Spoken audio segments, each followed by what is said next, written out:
Ayay, Dumaluan Beach Resort, Panglao, sa Bohol. Nandito na talaga kami. At ayan, sa kakaikot-ikot namin dito sa Panglao. Nandito lang pala sa Dumaluan Beach Resorts. Ayan, dito lang pala kami napadpad. Bit-bit ko pa yung tinapay nandyan sa supot o inipit ko. At nag-iikot-ikot pala kami dito sa sa Panglao, naghahanap kami ng beach. At last nandito na kami. O yan, ang ganda. Ang ganda ng dagat talaga dito. Sabi nila parang Boracay din daw eh. At nandoon na sila, yan, aking pamangkin yan. At hindi naman kami magtatagal, ilang oras lang kami dito at ayan, dyan lang kami makaupo sa white sand. Ayan, sa buhangin lang, parang wala kaming bayad. Ayan na sila, mayroon naman palang payong-payong dyan, ayan, aking mga anak, aking mga pamangkin. Ayun na rin ang aking apo, tumakbo na doon sa dagat. Excited sila maligo. Ayan na, naglaro pa muna. Nalingaw sila ang mga kids. Ayan, nagtatakbuhan muna. Subukan ko munang umupo dito sa buhangin. Okay naman pala. Tayo muna tayo at magbibideo dito sa paligid nila. Ang ganda. Maglakad muna ako ng sandali. Ayan. At balik ko naman ako ulit kasi yung aking cellphone iniwan ko lang doon. Ayan na. Introducing the Beach Resort of Dumaluan.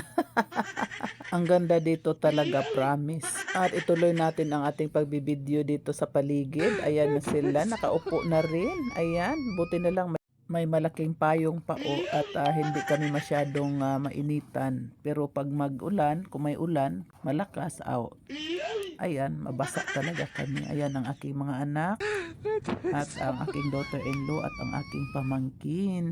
Ayan ako. Hi! Dumaluan Beach Resorts. Ayan, tuloy lang tayo. Ayan. Yan din ang aming mga kasamahan. Taga Cebu. So, yan ang dagat. Ayan din ako. Ayan ang aking mga apo nandoon na din. Ang ganda ng dagat. May nagbo-boating pa dyan eh. Enjoy na enjoy talaga sila dito. Hindi malalim ang dagat dito. Mababaw lang siya. At swak na swak sa mga bata. Hindi tayo matatakot. Pero hindi tayo kumpiyansa rin. Siyempre, ang ating mata nandoon pa rin sa ating mga anak o apo na naliligo kahit saan. Kahit swimming pool o madagat o ano pa dyan. Ayan ang kanilang tawag nito, cottage.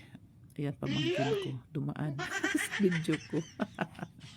Ayan, magaganda ilang cottage dito. Ngayon wala kasing naligo kasi syempre ngayon hindi daw ito ngayon weekend. So ayan, ikot ko lang. So nakikita natin at nasi-share ko sa inyo ang aming mga kung saan kami namasyal, saan kami nagpunta-punta o ano-ano dyan.